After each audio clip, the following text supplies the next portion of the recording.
Hi, it's Dave Oates from FinderMonkey and Joanna North Associates, back with our video for this week where we're introducing the team. And this week I'm joined by my colleague John Arko.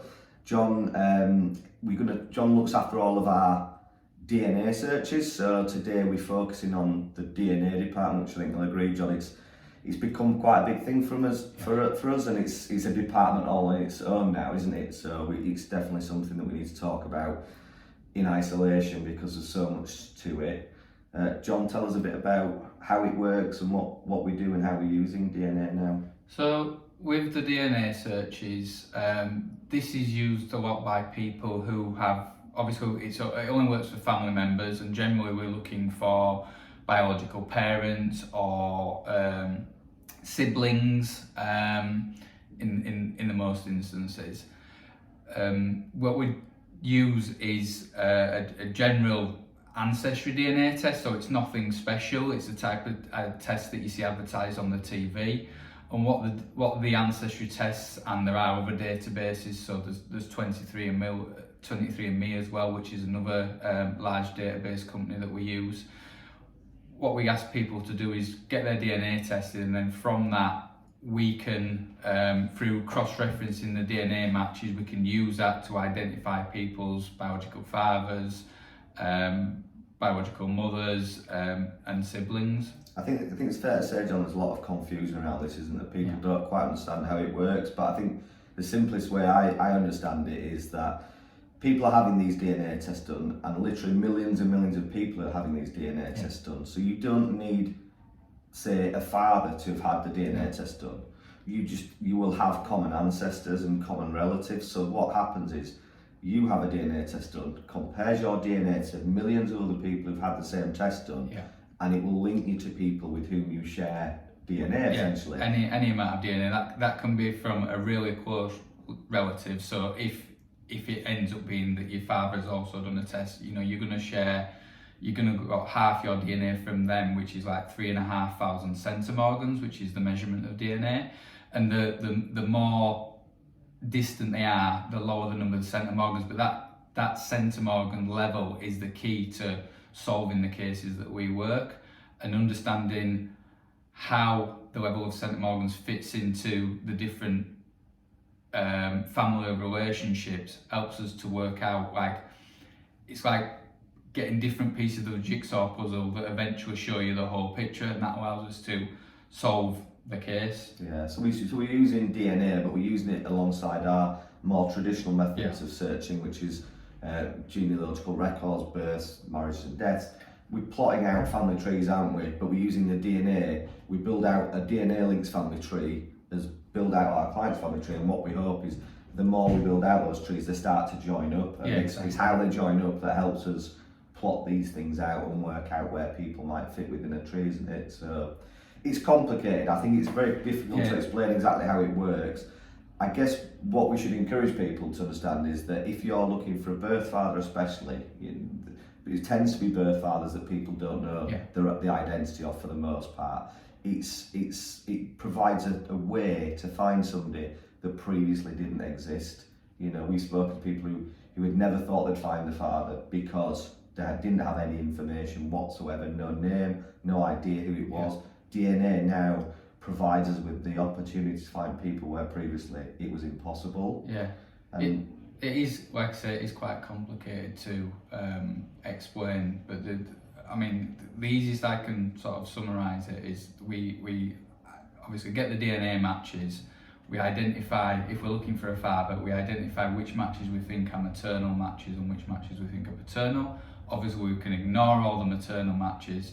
We then look at each specific paternal match and try and work each family tree back to a common ancestor. Once we've found that common ancestor, we know that our client's father has to sit somewhere within that family line. And then what we do, so we've gone back to the common ancestor, and then we come from the common ancestor down the family line. Somewhere in that family, there will be people who fit from a DNA relationship perspective, but also fit from an age perspective. They may fit from an area where we suspected they should have been. And it's just getting down to that list of potential matches, and then using traditional ways of research to find those people or living relatives of those people, and in most cases asking them to do a DNA test to prove we've got the right person. So it's just narrowing it down to a list of potentials and then narrowing it down until we've got one person who we're certain is the right person. Yeah, I guess what we should explain to people as well is that it is complicated, Yeah. but that's kind of what we're taking away from people to do. What we would suggest, if somebody's wanting to find a birth parent in that way, or birth father especially, that they should get a DNA test. That's the first step, isn't it? Absolutely. Get the DNA test done. Some people will fall incredibly lucky and find such a close match that it answers the question without much effort, which is great. But then most people, we find, will have real difficulty interpreting the results that are coming back, and it won't mean anything to them. And because they don't know who their father is, these matches, it's not clear who they are, and so that it doesn't answer the question for them. No. What we're really good at is doing that bit and working that out and finding those people and contacting them and getting the answer, doing all the sort of hard yards, if you like, and there's a lot of research goes into it. It takes hours and hours of research typically, doesn't it? So, yeah, I mean, if you imagine you having to look into, like, say, there's 6 paternal matches, you have to look into, you're building out 6 family trees. Yeah. You know, that can take literally hours and hours, if not days of research. Yeah.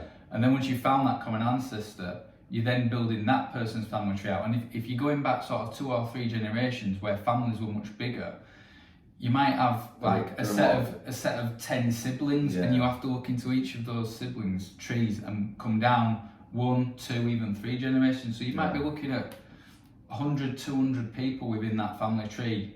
So they can get really big. I think obviously it's a lot of research. Yeah, and one of the things that's probably most encouraging is this is such a new thing. We've been doing this for perhaps the last 3 or 4 years maybe, but it's growing. It's grown sort of so much, hasn't it, over the last few years? Yeah. And so many people are now interested in this and having the DNA test done, that actually the likelihood is it's going to become easier as time goes on, because more and more matches are coming online. Yeah, exactly. I mean, there's cases that I've had ongoing, and you might have a sort of 3 or 4 matches that you can work with, but you still can't find a common ancestor. But because people are doing their DNA all the time, people are dropping onto these databases all the time, and you might look at a case last week, and then a new person drops on, and that is the key person who then gives you the final piece of the jigsaw, the common ancestor, and then you can move it forward really quickly. So it's only ever going to get easier. Yeah, it's hard to give timescales at the moment. Yeah. We just don't know. We review the DNA, we keep our clients updated of what's going on,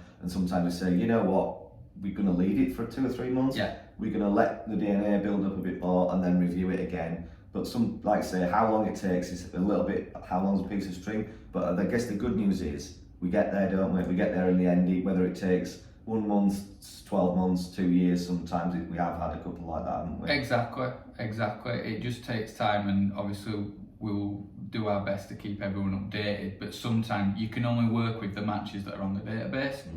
If the matches are there, we will move it forward as far as we can. If the matches aren't there, we just have to stay patient, wait a couple of months. Like I say, chances are you're going to have 2 or 3 people drop onto the database in that time, which will then potentially help you move it forward. Yeah. So we talk, just to sort of summarise as well about the different DNA companies, we talk about Ancestry a lot. The reason we talk about Ancestry a lot is we find it's the most helpful. The reason it's the most helpful is because it's got the most matches, it's the biggest database. But there are others that are also helpful, and we find that we can put the DNA in other places, so we'll we'll start with Ancestry usually, but we will spread the DNA to other websites if we're struggling and we need more information. We tend to ask people to do an Ancestry DNA test and a 23andMe DNA test, because they're the 2 largest databases in the world, and they are worldwide databases.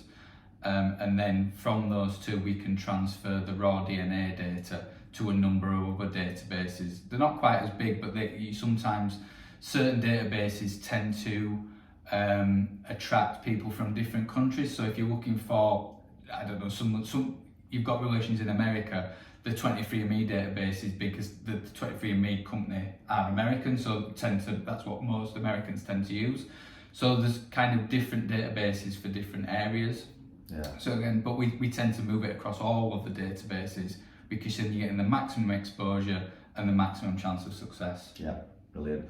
I guess in summary then, the main crux of what we're saying is DNA helps us find people where previously it wasn't possible. So if you're the sort of person who perhaps didn't know who your father was, never thought you'd have the opportunity to find him but would like to, then DNA does represent the opportunity to do it. And we would encourage you to get the DNA test done, but be aware that, you know, it can be a long journey and you don't know what you will find on these journeys when you start them. So be ready for, you know, perhaps a slow process, and also the unexpected.